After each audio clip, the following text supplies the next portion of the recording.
Hi friends, ഇന്നത്തെ ക്ലാസ്സിൽ നമ്മൾ ഡിസ്കസ് ചെയ്യുന്നത് നമ്മുടെ കൺസോളിഡേറ്റഡ് സ്റ്റേറ്റ്മെൻറ്റിൻ്റെ ഒരു പ്രോബ്ലം സോൾവിങ് തന്നെയാണ്. അപ്പം കൺസോളിഡേറ്റഡ് സ്റ്റേറ്റ്മെൻറ്റിൻ്റെ പ്രിപ്പറേഷന് കഴിഞ്ഞൊരു എപ്പിസോഡിൽ ഞാൻ ഒരു പ്രോബ്ലം ചെയ്തതാണ്. അപ്പം അതിൻ്റെ ഒരു കണ്ടിന്യൂഷൻ എന്നുള്ള രീതിയിൽ കുറച്ചും കൂടി കോംപ്ലിക്കേറ്റഡ് ആയിട്ടുള്ള ഒരു എക്സാമ്പിൾ വെച്ചിട്ട് നമ്മുടെ കൺസോളിഡേറ്റഡ് സ്റ്റേറ്റ്മെൻറ്റ് എങ്ങനെയാണ് പ്രിപ്പയർ ചെയ്യുക എന്നുള്ളതാണ് നോക്കുന്നത്. അപ്പോൾ നമുക്ക് ആദ്യം ഒരു ക്വസ്റ്റ്യൻ നോക്കാം. The following are the statements of financial position of Chand limited and subsidiary India limited. അപ്പം ചന്ദ് ലിമിറ്റഡിൻ്റെ സബ്സിഡിയറി ആയിട്ടുള്ള ഇന്ത്യ ലിമിറ്റഡിൻ്റെ അതിൻ്റെ മൊത്തത്തിലുള്ള ഫിനാൻഷ്യൽ പൊസിഷൻ്റെ ഒരു സ്റ്റേറ്റ്മെൻറ്റ്, അതായത് ഒരു ബാലൻസ് ഷീറ്റാണ് നമുക്ക് തന്നിട്ടുള്ളത് 31 മാർച്ച് 2016. അപ്പം സെപ്പറേറ്റ് ഓരോരുത്തരുടെയും ഷെയർ ക്യാപിറ്റൽ സെപ്പറേറ്റ് ആയിട്ട് തന്നിട്ടുണ്ട്. അപ്പം നമുക്കറിയാം ക്വസ്റ്റ്യൻ തരുന്ന സമയത്ത് ആദ്യം ലയബിലിറ്റീസ് എല്ലാം തരും, ഷെയർ ക്യാപിറ്റലും റിസർവ്സ് ആൻഡ് സർപ്ലസും പിന്നെ ഡിബഞ്ചേഴ്സും അതേപോലെ ട്രേഡ് പേയബിൾസും എല്ലാം ലയബിലിറ്റീസ് ഉണ്ട്. പിന്നെ അതേപോലെ അസറ്റ്സുകൾ ഫിക്സഡ് അസറ്റ്സ് ഉണ്ട്, നോൺ കറണ്ട് ഇൻവെസ്റ്റ്മെൻറ്റ്സ് ഉണ്ട്, കറണ്ട് അസറ്റ്സ് ഉണ്ട്.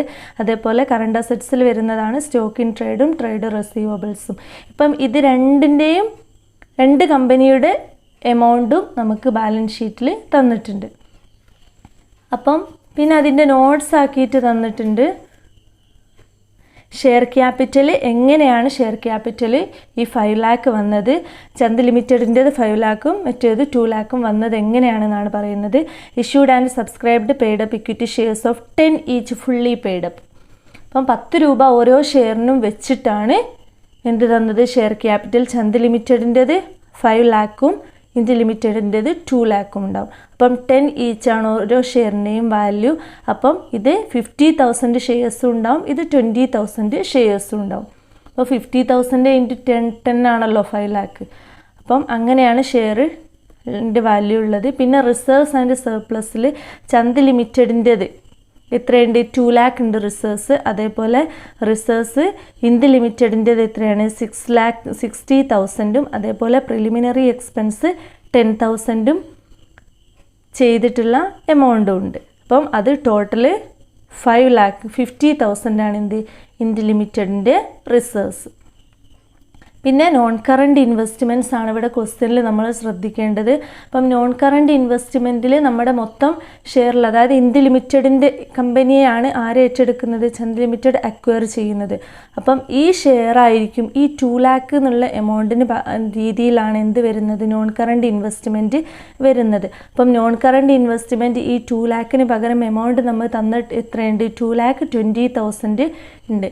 അപ്പം ഈ ഷെയർ 10 രൂപ വെച്ചിട്ട് 2 lakh എന്ന് പറയുന്ന സമയത്ത് ഓരോ ഷെയറിൻ്റെയും വാല്യൂ എത്രയാണ്, 10 രൂപയാണ്. അപ്പം നമുക്കറിയാം ഈ 2 lakh വന്നത് എങ്ങനെയാണ്, ഈ 2 lakh വന്നത് 20,000 ഷെയർസിന് 10 രൂപ വെച്ചിട്ട്, 20,000 ഷെയർസിന് 10 രൂപ വെച്ചിട്ടാണ് 2 lakh വന്നത്. അപ്പം 20,000 ഷെയറാണ് ഇന്ത്യ ലിമിറ്റഡിൻ്റെ ഇതുള്ളത്, അതാണ് ചന്ദ് ലിമിറ്റഡ് അക്വയർ ചെയ്യുന്നത്. അപ്പം 20,000 ഷെയറാണ്. അപ്പം നോൺ കറണ്ട് ഇൻവെസ്റ്റ്മെൻറ്റിൽ ചെയ്തത് നമുക്ക് നോക്കാം. അപ്പം ടോട്ടൽ ഷെയറാണ് 20,000, 10 രൂപ വെച്ചിട്ട് 2 lakh സബ്സിഡിയറി കമ്പനിയുടെ ഇതുള്ളത്. പിന്നെ ഇവിടെ നോക്കുകയാണെങ്കിൽ എന്താണ്, 16,000 shares of 10 each in India limited at cost acquired on 31 March 2016. ഇപ്പോൾ 2016 31 മാർച്ചിൽ ചന്ദ് ലിമിറ്റഡ്, അതായത് ഏറ്റെടുക്കുന്ന കൺട്രോളിംഗ് കമ്പനി, പാരൻറ്റ് കമ്പനി, ഈ പാരൻറ്റ് കമ്പനി ഈ സബ്സിഡിയറി കമ്പനിയെ എത്ര മാത്രമേ എടുത്തിട്ടുള്ളൂ, 16,000 ഷെയർ മാത്രമേ അക്വയർ ചെയ്തിട്ടുള്ളൂ. ടോട്ടൽ എത്ര ഷെയർ ഉണ്ട്, 20,000. അതായത് 20,000 ഷെയറിൻ്റെ സ്ഥാനത്ത് എത്ര മാത്രമാണ് അക്വയർ ചെയ്തത്, 16,000 ഷെയർ മാത്രമാണ് അക്വയർ ചെയ്തത്. അപ്പം നമുക്കിവിടെ ഫുള്ളും അക്വയർ ചെയ്യാത്തത് കൊണ്ട് നമ്മൾ എന്ത് കാൽക്കുലേറ്റ് ചെയ്യണം, നമ്മൾ കാൽക്കുലേറ്റ് ചെയ്യേണ്ടത് നോൺ കൺട്രോളിങ് ഇൻട്രസ്റ്റ് കാൽക്കുലേറ്റ് ചെയ്യണം. അപ്പം നോൺ കൺട്രോളിങ് ഇൻട്രസ്റ്റിൻ്റെ കാൽക്കുലേഷൻ വരുന്നത് ഇവിടെ വരുന്നുണ്ട് എന്നുള്ളത് എന്ത് ചെയ്യണം, നമ്മൾ മനസ്സിലാക്കണം. അതായത് ഇന്ത്യ ലിമിറ്റഡിൻ്റെ എല്ലാ ഷെയറും ഈ പാരൻറ്റ് കമ്പനി ഏറ്റെടുത്തിട്ടില്ലെങ്കിൽ ആ ഏറ്റെടുക്കാത്ത ഭാഗമായിരിക്കും എന്ത്, നോൺ കൺട്രോളിങ് ഇൻട്രസ്റ്റിൻ്റെ കാൽക്കുലേഷൻ വരുന്നത്. ഇപ്പോൾ ഇവിടെ നമുക്കറിയാം 2,16,000 ഷെയർസിനാണെങ്കിൽ 1,60,000 മാത്രമേ എമൗണ്ട് വരാൻ പാടുള്ളൂ. ആ സ്ഥാനത്ത് എത്ര എമൗണ്ട് എഴുതിയിട്ടുണ്ട്? 2,20,000 എഴുതിയിട്ടുണ്ട്. അപ്പം ഇവിടെ എന്ത് മാത്രമേ വരാൻ പാടുള്ളൂ? 16,000 ഷെയറിന് 10 രൂപ വെച്ചിട്ട് 1,60,000 എമൗണ്ട് ശരിക്കും ഉണ്ടാവുക. ആ സ്ഥാനത്ത് നമ്മുടെ നോട്ട്സിൽ എന്താ തന്നത്? 2,20,000 ഉണ്ട് നോൺ കറണ്ട് ഇൻവെസ്റ്റ്മെൻറ്റിൽ. അപ്പോൾ നിങ്ങൾ ഇവിടെ ഒരു കാര്യം മനസ്സിലാക്കണം. അത് മനസ്സിലാക്കിയാൽ തന്നെ നമുക്ക് എന്താണ് കാൽക്കുലേറ്റ് ചെയ്യേണ്ടത് എങ്ങനെയാണെന്നുള്ളത് മനസ്സിലാവും. അപ്പം ഷെയർ 20,000 ആണ്, 10 രൂപ വെച്ചിട്ട് 2 ലക്ഷം ഉണ്ട് ഈ സബ്സിഡിയറി കമ്പനിയുടേത്. അത് എത്ര മാത്രമേ അക്വയർ ചെയ്തിട്ടുള്ളൂ? പാരൻറ്റ് കമ്പനി 16,000 ഷെയർസ് മാത്രമേ അക്വയർ ചെയ്തിട്ടുള്ളൂ. അതുകൊണ്ട് എന്താണ് ഇവിടെ 4,000 ഷെയർ എന്ത് ചെയ്തിട്ടില്ല? അക്വയർ ചെയ്തിട്ടില്ല. അപ്പം ഇതിനുള്ള ശരിക്കും 16,000 ഷെയറിന് 10 രൂപ വെച്ചിട്ട് 1,60,000 മാത്രമേ ഉണ്ടാവാൻ പാടുള്ളൂ. ആ സ്ഥാനത്താണ് എത്ര വന്നത്? 2,20,000 എമൗണ്ട് വന്നിട്ടുള്ളത്. അപ്പം നമുക്ക് മനസ്സിലാക്കണം ഇവിടെ എമൗണ്ട് കൂടുതലാണ്. അപ്പം 1,60,000 വരേണ്ട സ്ഥാനത്ത് 2,20,000 കൊടുത്തിട്ടുണ്ട്.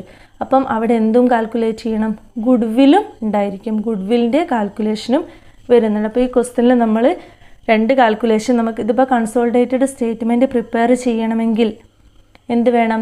ഈ സബ്സിഡിയറി കമ്പനിയുടേതെല്ലാം കൺസോളിഡേറ്റ് ചെയ്തിട്ട് മറ്റേതിലേക്ക് പോകണം, പാരൻറ്റ് കമ്പനിയിലേക്ക് പോകണം. അപ്പം സബ്സിഡിയറി കമ്പനിയുടേതാണ് കൺസോളിഡേറ്റ് ചെയ്യുന്നത്. അപ്പം അതിൽ കാൽക്കുലേഷൻ വരുന്നത് എന്താണ്? ഇവിടെ നമ്മൾ ഇങ്ങനെ ഷെയർ ഇങ്ങനെ തന്നതുകൊണ്ട് നമ്മൾ നോൺ കൺട്രോളിങ് ഇൻട്രസ്റ്റും കാണണം. അതേപോലെ എമൗണ്ടിൻ്റെ സ്ഥാനത്തുള്ള ചേഞ്ച് ഡിഫറൻസ് എന്തും കാണാം, ഗുഡ്വില്ലും കാൽക്കുലേറ്റ് ചെയ്യണം. അപ്പം ഓരോന്നും എങ്ങനെയാണ് അതിൻ്റെ കാൽക്കുലേഷൻ വരുന്നത് നോക്കാം. ഫസ്റ്റ് നമുക്ക് നോൺ കൺട്രോളിങ് ഇൻട്രസ്റ്റിൻ്റെ കാൽക്കുലേഷൻ നോക്കാം. Calculation of non controlling interest. ഇങ്ങനെ സബ്സിഡിയറി കമ്പനിയുടെ എല്ലാ ഷെയറും പാരൻറ്റ് കമ്പനി അക്വയർ ചെയ്തിട്ടില്ലെങ്കിൽ ആ അക്വയർ ചെയ്യാത്ത ഭാഗമാണ് ഏതിലേക്ക് വരുന്നത്? നോൺ കൺട്രോളിങ് ഇൻട്രസ്റ്റിൻ്റെ കാൽക്കുലേഷനിലേക്ക് വരുന്നത്. അതേപോലെ അക്വയർ ചെയ്തിട്ടുള്ള ഭാഗമാണ് ഗുഡ്വില്ലിൻ്റെ കാൽക്കുലേഷനിലേക്ക് വരുന്നത്. അപ്പോൾ നമുക്ക് പേഴ്സൻറ്റേജ് വെച്ചിട്ടാണ് നോക്കുന്നത്. മൊത്തം എത്രയാണ്? 20,000 ഷെയറാണ് ഈ സബ്സിഡിയറി കമ്പനിക്കുള്ളത്. അതിൽ എന്ത് മാത്രമേ അക്വയർ ചെയ്തിട്ടുള്ളൂ? 16,000 അക്വയർ ചെയ്തത്. അക്വയർ ചെയ്യാത്തത് എത്രയുണ്ട്? 4,000 അക്വയർ ചെയ്യാത്തതുണ്ട്. അപ്പം ടോട്ടൽ 20,000 ഷെയറിൽ 16,000 ഷെയർ അക്വയർ ചെയ്തിട്ടുള്ളൂ. 4,000 ഷെയർ എന്ത് ചെയ്തിട്ടില്ല? അക്വയർ ചെയ്തിട്ടില്ല. അപ്പം ഈ 20,000ൻ്റെ എത്ര പെർസെൻറ്റേജ് ആയിരിക്കും ഈ 4,000? നമുക്കറിയാം അതിൻ്റെ 20% ആയിരിക്കും. അപ്പം 20% ആണ് എന്ത് വരുന്നത്? നോൺ കൺട്രോളിങ് ഇൻട്രസ്റ്റ് വരുന്നത്. അപ്പം നമ്മൾ അക്വയർ ചെയ്യാത്ത ഭാഗം 20% ആണ്. അതാണ് എന്ത്? ഈ 4,000. ഈ 16,000 എന്ന് പറയുന്നത് എന്താണ്? 80% അപ്പം നോൺ കൺട്രോളിങ് ഇൻട്രസ്റ്റ് കാണുന്നത് ഏതിൻ്റെ മുകളിലാണ്? ഈ 20% വെച്ചിട്ടായിരിക്കും നോൺ കൺട്രോളിങ് ഇൻട്രസ്റ്റ് കാൽക്കുലേറ്റ് ചെയ്യുന്നത്. അത് മനസ്സിലാക്കുക. ടോട്ടൽ ഷെയറിൻ്റെ എത്ര ഭാഗമാണോ അക്വയർ ചെയ്തത് ആ ഭാഗത്തിൻ്റെ പെർസെൻറ്റേജ് ഗുഡ്വിൽ കാണുന്നതിലേക്കും, എന്നാൽ അക്വയർ ചെയ്യാത്ത ഭാഗം ഇതാണ് നമ്മൾ 4,000 അക്വയർ ചെയ്തിട്ടില്ല. ഈ 4,000 എന്ന് പറയുന്നത് 20% ഓഫ് 20,000 ആണ്. അപ്പം 20,000ൻ്റെ 20% എന്ത് ചെയ്തിട്ടില്ല? അക്വയർ ചെയ്യാത്തതാണ്.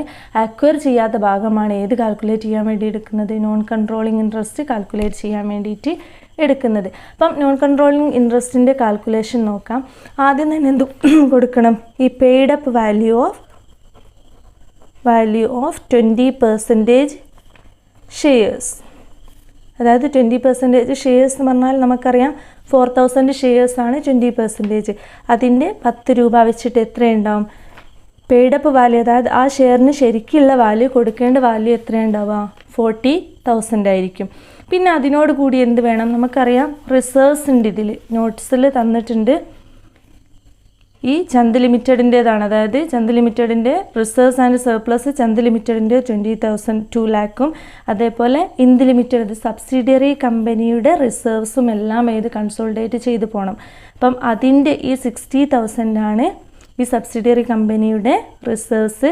അതേപോലെ പ്രിലിമിനറി എക്സ്പെൻസ് 10,000 അപ്പം ഈ ബാലൻസ് ഷീറ്റിൽ നമുക്ക് തന്ന അതേ രീതിയിൽ തന്നെയാണ് നമ്മൾ നോൺ കൺട്രോളിങ് ഇൻട്രസ്റ്റിൻ്റെ കാൽക്കുലേഷനിൽ വരുന്നത്. റിസർവ്സ് എന്ത് ചെയ്യണം? ഈ 60,000ൻ്റെ 20%. നമ്മൾ പറഞ്ഞു നോൺ കൺട്രോളിങ് ഇൻട്രസ്റ്റിൻ്റെ കാൽക്കുലേഷനിൽ എല്ലാം 20% ആണ് എടുക്കുക. അപ്പം 60,000 ഈ ഒരു ക്വസ്റ്റ്യനിൽ കേട്ടോ, ഈ ഒരു ക്വസ്റ്റ്യനിൽ ഷെയറിൻ്റെ ഡിവിഷൻ വെച്ചുകൊണ്ടാണ്. നമുക്കറിയാം 20,000 ഷെയറിന് 16,000 അക്വയർ ചെയ്തിട്ടുള്ളൂ, 4,000 അക്വയർ ചെയ്യാത്തതാണ്. ഈ 4,000 എന്ന് പറയുന്നത് 20,000-ൻ്റെ 20% ആണ്. ഇനിയിപ്പോൾ അത് 8,000 ആണ് തന്നതെങ്കിൽ നമ്മൾ എന്തായിരിക്കും കാണുക? 40% ആയിരിക്കും. അപ്പോൾ എത്രയാണ് പെർസെൻറ്റേജ് നോക്കിയിട്ടാണ് നോൺ കൺട്രോളിങ് ഇൻട്രസ്റ്റിൻ്റെ കാൽക്കുലേഷൻ. അപ്പം 60,000-ൻ്റെ 20% എടുക്കണം നമ്മൾ. ആഡ് 20% റിസർവ്സ്, അതേപോലെ ലെസ് 20% പ്രിലിമിനറി എക്സ്പെൻസ്. അപ്പം ആഡ് 20% റിസർവ്സ് എന്ന് പറഞ്ഞാൽ റിസർവ്സ് എത്രയാണ്? 60,000 ആണ് നമ്മൾ ക്വസ്റ്റ്യനിൽ തന്നിട്ടുണ്ട്. അതിൻ്റെ 20% എന്ന് പറഞ്ഞിട്ടുണ്ടെങ്കിൽ 12,000 ഉണ്ടാവും.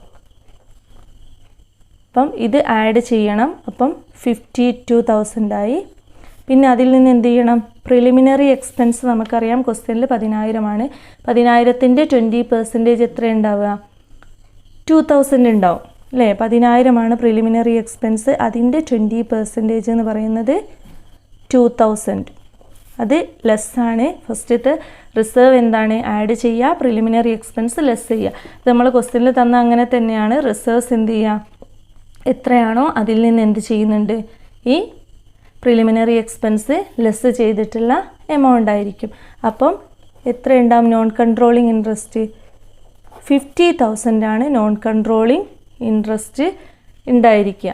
അപ്പം നമ്മൾ ഒരു കാൽക്കുലേഷൻ കഴിഞ്ഞു. Non controlling interest, non controlling ഇൻട്രസ്റ്റിൻ്റെ പെർസെൻറ്റേജ് 20% ആണ്. അക്വയർ ചെയ്യാത്ത ഭാഗത്തിൻ്റെ പെർസെൻറ്റേജ് മാത്രം എടുത്താൽ മതി. ആ 20% എന്ത് ചെയ്യണം? ശരിക്കും എത്ര അക്വയർ ചെയ്യാത്തത് അതിൻ്റെ പെയ്ഡപ്പ് വാല്യൂ 40,000 ആണ്. പിന്നെ അതിനോട് കൂടി റിസർവ്സ് കൂട്ടണം. റിസർവ്സ് നമുക്ക് ക്വസ്റ്റ്യനിൽ തന്നിട്ടുണ്ട്. ഈ സബ്സിഡിയറി കമ്പനിയുടെ റിസർവ് അതിൻ്റെ 20%ഉം ഈ കാൽക്കുലേഷനിലേക്ക് വരുന്നുണ്ട്. അതേപോലെ പ്രിലിമിനറി എക്സ്പെൻസ് ലെസ്സാണ് ചെയ്യുക. അതിൻ്റെ 20%ഉം നോൺ കൺട്രോളിങ് ഇൻട്രസ്റ്റിൻ്റെ കാൽക്കുലേഷനിൽ വരുന്നുണ്ട്. ഈ ഒരു ഓർഡറിലാണ് വരുന്നത്. പ്രിലിമിനറി എക്സ്പെൻസ് ഉണ്ടെങ്കിൽ അത് കുറയ്ക്കണം. റിസർവ്സ് വല്ലതും ഉണ്ടെങ്കിൽ ഈ പെയ്ഡപ്പ് വാല്യൂവിനോട് കൂടിയിട്ട് എന്ത് ചെയ്യണം? ആഡ് ചെയ്യുകയും വേണം. അപ്പം നോൺ കൺട്രോളിങ് ഇൻട്രസ്റ്റിൻ്റെ കാൽക്കുലേഷൻ കഴിഞ്ഞു. പിന്നെ നമ്മൾ ഗുഡ്വില്ലാണ് കാൽക്കുലേറ്റ് ചെയ്യുന്നത്. ഗുഡ്വില്ലിൻ്റെ കാൽക്കുലേഷൻ വരുന്നത്, ഗുഡ്വില്ല് നമുക്കറിയാം, ഗുഡ്വില്ല് കാൽക്കുലേഷൻ ഓഫ് ഗുഡ്വില്ല് നമുക്ക് എമൗണ്ട് പെയ്ഡ് അപ്പ് 80%. അപ്പം ഈ 16,000 ഷെയർ എന്ന് പറയുന്നത് 80% ആണെന്ന് നമുക്കറിയാം. 20,000-ൻ്റെ 80% ആണ് 16,000. ഈ 80% ആണ് നമ്മൾ ഗുഡ്വിൽ കാണാനെടുക്കുന്ന പെർസെൻറ്റേജ് എന്നും പറഞ്ഞു. അപ്പം അതിന് വേണ്ടിയിട്ട് ക്യാഷ് എത്ര എമൗണ്ട് എഴുതിയത്? 2,20,000 ആണ് ഈ 16,000 ഷെയറിന് വന്നിട്ടുള്ള എമൗണ്ട്. അപ്പം അത് ആദ്യം എഴുതണം. Amount paid up value of 80% shares, അതായത് 16,000 ഷെയർസ്. അപ്പം 16,000 ഷെയറിന് 10 രൂപ വെച്ചിട്ട് 1,60,000 വരാൻ പാടുള്ളൂ. എന്നാൽ നമ്മളെ ക്വസ്റ്റ്യനിൽ എന്താണ് വന്നിട്ടുള്ളത്? 16,000-ന് പകരം എത്ര വന്നിട്ടുണ്ട്? 2,20,000 ആണ് എമൗണ്ട് പറഞ്ഞത്.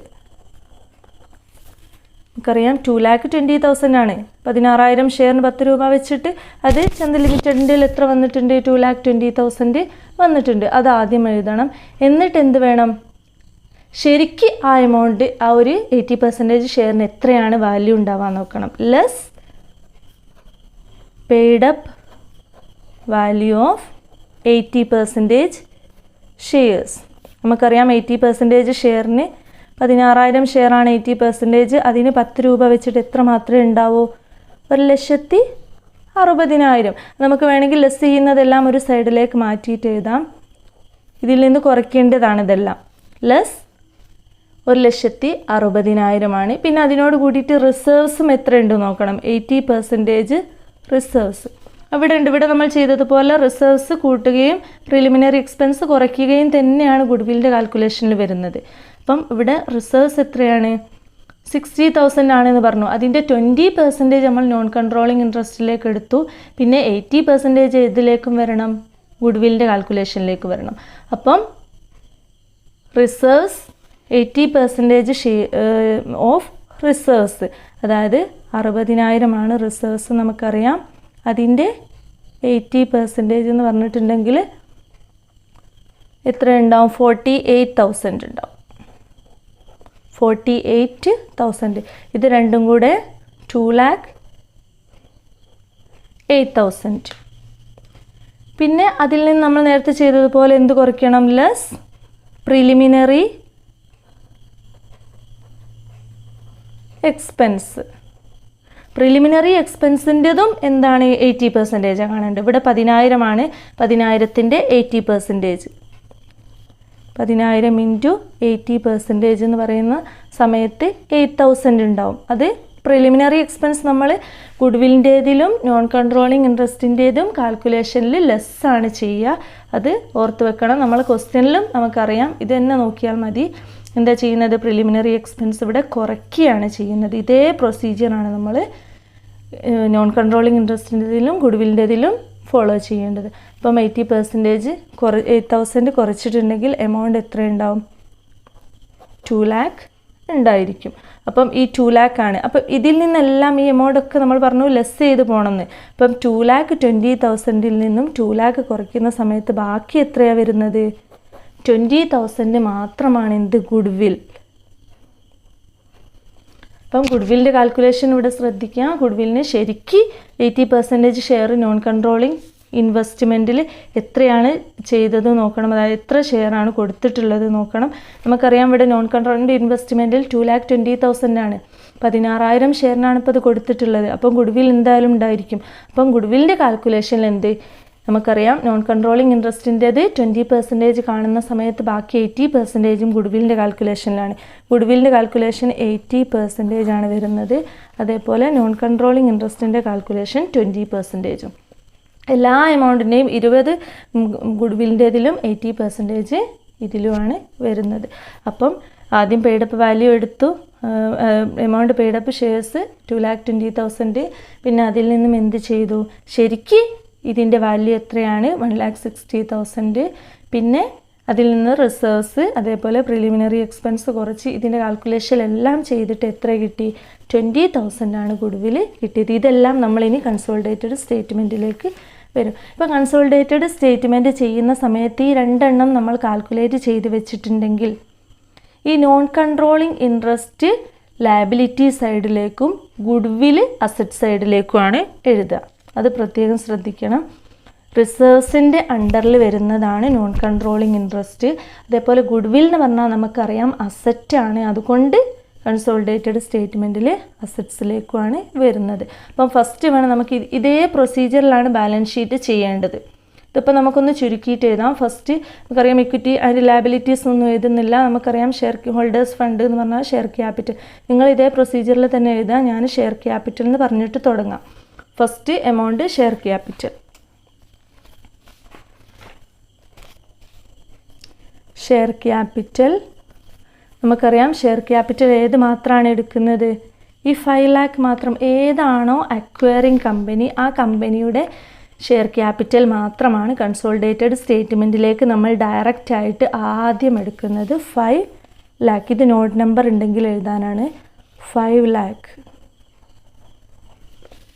അപ്പോൾ 5 lakh നമ്മൾ എഴുതി ഷെയർ ക്യാപിറ്റൽ. അത് ഒരു കൺഫ്യൂഷനും വരാൻ പാടില്ല. Acquiring company parent company Chand limited ആണ്. ചന്ദ് ലിമിറ്റഡിൻ്റെ ഷെയർ ക്യാപിറ്റലിൻ്റെ എമൗണ്ട് മാത്രം എഴുതുക. പിന്നെ നമുക്കറിയാം റിസർവ്സ് ആൻഡ് സർപ്ലസ് ആണ്. ഇനി എഴുതുന്നത് reserves and surplus. Reserves and surplus 2 lakh. അത് നമ്മൾ ക്വസ്റ്റ്യനിൽ അങ്ങനെ തന്നിട്ടുണ്ട്.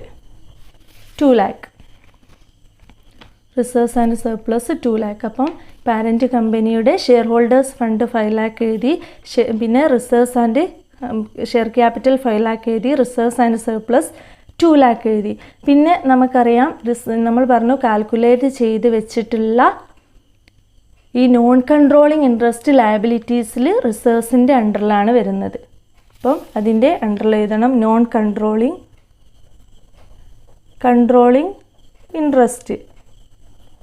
അപ്പോൾ നോൺ കൺട്രോളിങ് ഇൻട്രസ്റ്റ് നമ്മളിവിടെ കാൽക്കുലേറ്റ് ചെയ്ത് വെച്ചിട്ടുണ്ട്. നോൺ കൺട്രോളിങ് ഇൻട്രസ്റ്റ് എത്രയാണ്? 50,000 ആണ്. ആ 50,000 നമ്മൾ ഇതിലേക്ക് മാറ്റി എഴുതണം. 50,000. അപ്പം 50,000 വന്നു. പിന്നെ എന്തൊക്കെയാണ്? ലയബിലിറ്റി സൈഡിൽ വരുന്നത് നോക്കണം. പിന്നെ ഇതിൽ വരുന്നത് മാത്രം എഴുതിയാൽ മതി. ഏതൊക്കെയാണ്? നോൺ കറണ്ട് ലയബിലിറ്റീസിൽ ഡിബഞ്ചർ ഉണ്ടാവും, അതേപോലെ ട്രേഡ് പേയബിൾസ് ഉണ്ടാവും.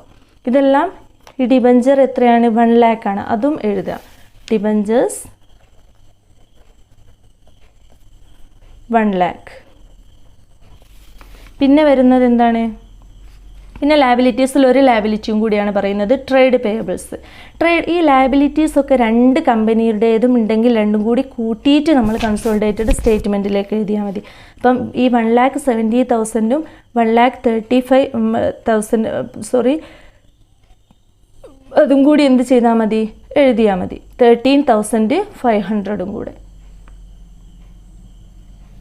ഇവിടെ ഒരു 1,35,000 തന്നെയാണ്. അത് രണ്ടും കൂടി എന്ത് ചെയ്യുക? ആഡ് ചെയ്തിട്ട് എഴുതുക. അപ്പം ഡിബഞ്ചേഴ്സ് പിന്നെ ട്രേഡ് പേയബിൾസ് നമുക്കറിയാം ഈ 2 എമൗണ്ടും കൂടി കൂട്ടിയിട്ടാണ് നമ്മൾ ഇതിലേക്ക് എഴുതുന്നത്. അത് എത്രയുണ്ടാവും? 3,05,000 ഉണ്ടാവും. അപ്പം എമൗണ്ട് മാറിപ്പോകാൻ പാടില്ല. നമ്മൾ എഴുതിയതുപോലെ ഷെയർ ക്യാപിറ്റലിൻ്റെ എമൗണ്ട് എഴുതി, പിന്നെ റിസർവ്സ് ആൻഡ് സർപ്ലസ് എഴുതി, അതിൻ്റെ അണ്ടറിൽ നമ്മൾ കാൽക്കുലേറ്റ് ചെയ്ത് വെച്ചിട്ടുള്ള നോൺ കൺട്രോളിങ് ഇൻട്രസ്റ്റ് എഴുതി, പിന്നെ ഡിബഞ്ചർ എഴുതി, പിന്നെ എന്താ എഴുതിയത്? അതിൻ്റെ ട്രേഡ് പേയബിൾസ് എന്ന് പറയുന്ന ലയബിലിറ്റി 2 കമ്പനിയുടേതും ഉണ്ട്, അത് രണ്ടും കൂടി കൂട്ടിയിട്ടും എഴുതി. അപ്പം ഇത്രയും ആണ്. ഇതേപോലെ കൺസോളിഡേറ്റ് ചെയ്തിട്ടാണ് നമ്മളിപ്പോൾ എഴുതിയിട്ടുള്ളത്, ഒരൊറ്റ ബാലൻസ് ഷീറ്റിലേക്ക് ആക്കിയിട്ട്. അപ്പം എന്ത് ചെയ്തു? ഈ ലയബിലിറ്റി സൈഡ് കംപ്ലീറ്റ് ആയി. അതെന്ത് ചെയ്യുക? ടോട്ടൽ ചെയ്ത് വെക്കുക. ഇത്രയാണ് നമ്മളെ ബാലൻസ് ഷീറ്റിൻ്റെ ലയബിലിറ്റി സൈഡിൻ്റെ ടോട്ടൽ. ഇനി നമ്മൾ അസറ്റ് സൈഡും ഇതേപോലെ എഴുതാണ്. അസറ്റ് സൈഡ് ഫിക്സഡ് അസറ്റ്സ് എത്രയാണെന്ന് എഴുതുന്നു. അതേപോലെ ഫിക്സഡ് അസറ്റ് 2 കമ്പനിയുടേതും ഉണ്ടെങ്കിൽ എന്ത് ചെയ്യണം? ഇത് രണ്ടും കൂടി കൂട്ടിയിട്ട് എഴുതണം. പിന്നെ നോൺ കറണ്ട് ഇൻവെസ്റ്റ്മെൻറ്റ് നമ്മൾ അപ്പുറത്ത് കാൽക്കുലേറ്റ് ചെയ്യാൻ വേണ്ടിയിട്ട് എടുത്തതാണ്, അതുകൊണ്ട് ഇത് ഇവിടെ എടുക്കേണ്ടതില്ല. പിന്നെ സ്റ്റോക്ക് ഇൻ പിന്നെ കറണ്ട് അസറ്റ്സുകൾ 2 എണ്ണമാണ് 2 കമ്പനിയുടേതും തന്നത്. അത് രണ്ടും കൂടി ഒരൊറ്റ ബാലൻസ് ഷീറ്റിലാണ് നമ്മൾ ചെയ്യുന്നത്. അപ്പം കറണ്ട് സ്റ്റോക്ക് ഇൻ ട്രേഡ് എന്ന് പറഞ്ഞിട്ട് ഇത് രണ്ടും കൂടി കൂട്ടിയിട്ട് എഴുതുക. പിന്നെ ട്രേഡ് പേയബിൾസ് എന്ന് പറഞ്ഞിട്ട് ഇത് രണ്ടും കൂടി കൂട്ടിയിട്ട് എഴുതുക. അത്രയും ചെയ്തിട്ടുണ്ടെങ്കിൽ അസറ്റ് സൈഡും കംപ്ലീറ്റ് ആയി. പക്ഷെ അപ്പം നമ്മൾ കാൽക്കുലേറ്റ് ചെയ്ത് വെച്ചിട്ടുള്ള ഗുഡ്വില്ലും കൂടി ഇതിലേക്ക് വരണം. അപ്പം ആദ്യം ഫിക്സഡ് അസറ്റ്സ് എഴുതാം. അസറ്റ്സ് ലയബിലിറ്റീസ് എന്നൊക്കെ നിങ്ങൾ എഴുതണം. ഫിക്സഡ് അസറ്റ്സ് നമുക്കറിയാം എത്രയാണുള്ളത്? രണ്ടും കൂടി കൂട്ടിയിട്ട് എഴുതണം. രണ്ടും കൂടി കൂട്ടിയിട്ട് എഴുതുന്ന സമയത്ത് 8,55,000 ഉണ്ടാവും. അത് 1+1 രണ്ടും കൂടി കൂട്ടണം, അത് മനസ്സിലാക്കണം. പിന്നെ അതേപോലെ ഫിക്സഡ് അസറ്റ്സ് കഴിഞ്ഞിട്ടുണ്ടെങ്കിൽ നമ്മൾ പറഞ്ഞു കറണ്ട് അസറ്റ്സിൽ സ്റ്റോക്ക് ഇൻ ട്രേഡും ട്രേഡ് റെസീവബിൾസും, അതിൻ്റെ ഇടയ്ക്ക് നമ്മൾ കാൽക്കുലേറ്റ് ചെയ്ത് വെച്ചിട്ടുള്ള ഗുഡ്വില്ലും ഇതിലേക്ക് വരണം. ഗുഡ്വില്ലിൻ്റെ കാൽക്കുലേഷൻ എത്രയാണ് വന്നിട്ടുള്ളത്? ഗുഡ്വിൽ നമ്മൾ കാൽക്കുലേറ്റ് ചെയ്ത് വെച്ചു 20,000 ആണ്, അതും ഇതിലേക്ക് വരും 20,000. പിന്നെ സ്റ്റോക്ക് ഇൻ ട്രേഡും പിന്നെ ട്രേഡ് പേയബിൾസ് ഇതെന്ത് ചെയ്യണമെന്ന് പറഞ്ഞു? ഇത് രണ്ടും കൂടി കൂട്ടിയിട്ട് തന്നെ എഴുതണം. സ്റ്റോക്ക് ഇൻ ട്രേഡ് 60,000 80,000 കൂടി കൂട്ടുക. അതേപോലെ ട്രേഡ് പേയബിൾസ് 40,000 1 lakh കൂടി കൂട്ടിയിട്ട് എഴുതുക. അപ്പം 1,40,000 ഉണ്ടാവും. 1,40,000 ഇതും എന്താണ്? 1,40,000. അപ്പം ഇത് കിട്ടുന്നത് നമ്മൾ മനസ്സിലാക്കണം. 40,000 പ്ലസ് 1 lakh അത് കൂട്ടിയിട്ടാണ് ഈ എമൗണ്ട് കിട്ടുന്നത്. അതേപോലെ ഈ എമൗണ്ട് കിട്ടുന്നത് 60,000 പ്ലസ് 80,000. ഇതും അതേപോലെ 6,50,000 പ്ലസ് 2,05,000 അതും കൂട്ടിയിട്ടാണ് എന്ത് ചെയ്യുന്നത്? ഇങ്ങനെ കൺസോളിഡേറ്റഡ് ബാലൻസ് ഷീറ്റ് നമ്മൾ ചെയ്യുക. അപ്പം അസറ്റ് സൈഡിലും നമ്മൾ എഴുതി. അസറ്റ് സൈഡിൽ ഫിക്സഡ് അസറ്റ് നമ്മൾ ക്വസ്റ്റ്യനിൽ തന്നു 2 കമ്പനിയുടേത്, അത് കൂട്ടി എഴുതി. ഗുഡ്വിൽ നമ്മൾ കാൽക്കുലേറ്റ് ചെയ്ത് വെച്ചിട്ടുള്ളത് എടുത്തെഴുതി. പിന്നെ സ്റ്റോക്ക് ഇൻ ട്രേഡ് 2 കമ്പനിയുടേതും കൂട്ടി എഴുതി. ട്രേഡ് പേയബിൾസും 2 കമ്പനിയുടേതും കൂട്ടി എഴുതി. ഇത്രയും മാത്രമേ അസറ്റ്സിലും വരുന്നുള്ളൂ. അപ്പം 11,55,000 തന്നെയാണ് നമുക്കറിയാം ബാലൻസ് ഷീറ്റ് ആകുമ്പോൾ ഈ ലയബിലിറ്റി സൈഡും അസറ്റ് സൈഡും എന്താവണം, ഈക്വൽ ആവണം. അപ്പം നമ്മൾ കൺസോളിഡേറ്റഡ് സ്റ്റേറ്റ്മെൻറ്റ് എഴുതുമ്പം ഒരൊറ്റ എമൗണ്ട് കോളം മാത്രമേ ഉണ്ടാവുള്ളൂ. 2 കമ്പനിയുടേതും കൂട്ടിയിട്ട് എഴുതുകയാണ് ചെയ്യുക. ഇപ്പോൾ ഷെയർ ക്യാപിറ്റൽ എടുക്കുമ്പം ഏത് കമ്പനിയാണോ പാരൻറ്റ് കമ്പനി ആ കമ്പനിയുടേത് മാത്രം എടുക്കുക. പിന്നെ നമ്മൾ കാൽക്കുലേറ്റ് ചെയ്ത് വെച്ചിട്ടുള്ള നോൺ കൺട്രോളിങ് ഇൻട്രസ്റ്റ് ഉണ്ടെങ്കിൽ അത് ലയബിലിറ്റീസിലേക്കും, ഗുഡ്വിൽ ഉണ്ടെങ്കിൽ എന്താണ്, അത് അസറ്റ്സിലേക്കുമാണ് പോകുന്നത്. അല്ലാത്ത എല്ലാ അസറ്റ്സും ലയബിലിറ്റീസും 2 കമ്പനിയുടേതും എന്ത് ചെയ്യണം, കൂട്ടിയിട്ടാണ് ഒരൊറ്റ എമൗണ്ട് കോളത്തിലേക്ക് എഴുതുന്നത്. അതേപോലെ നമ്മുടെ എന്താ പറയുക, നോൺ കറണ്ട് ഇൻവെസ്റ്റ്മെൻറ്റ് ഉണ്ടെങ്കിൽ അത് കാൽക്കുലേഷനിൽ വരുന്നതാണ്. അതുകൊണ്ട് എന്തെടുക്കേണ്ട, ഡയറക്റ്റ് ഇങ്ങോട്ട് എടുക്കേണ്ട ആവശ്യമില്ല. അപ്പം ഇത്രയാണ് നമ്മുടെ കൺസോളിഡേറ്റഡ് സ്റ്റേറ്റ്മെൻറ്റിൻ്റെ പ്രിപ്പറേഷൻ. ഇത് നിങ്ങളിവിടെ ഹെഡിങ്ങും അസറ്റ്സും ഇത് നമ്മൾ കൂടുതൽ ചെയ്യേണ്ടെന്ന് വിചാരിച്ചിട്ടാണ് ഇതിൻ്റെ എന്താ പറയുക ഹെഡിങ് എല്ലാം എഴുതിയിട്ട് നമുക്ക് ഈ തന്ന ഈ ഫോർമാറ്റിൽ തന്നെ എന്ത് ചെയ്യണം, പുതിയ ബാലൻസ് ഷീറ്റും ഉണ്ടാക്കണം. പുതിയ കൺസോളിഡേറ്റഡ് സ്റ്റേറ്റ്മെൻറ്റ് എഴുതുന്ന സമയത്ത് ഈ 2 എമൗണ്ട് കോളം ഉണ്ടാവില്ല. ഒരൊറ്റ എമൗണ്ട് കോളത്തിലേക്ക് 2 കമ്പനിയുടേതും ഒരൊറ്റ എമൗണ്ട് കോളം ആക്കിയിട്ട് മാത്രമാണ് എഴുതുന്നത്. അപ്പം ഇത്രയും നിങ്ങൾക്ക് ക്ലിയർ ആയെന്ന് വിചാരിക്കുന്നു. അപ്പം നമുക്ക് കൂടുതൽ ഡീറ്റെയിൽ ആയിട്ടുള്ള വീഡിയോസുമായിട്ട് വീണ്ടും കാണാം. Thank you.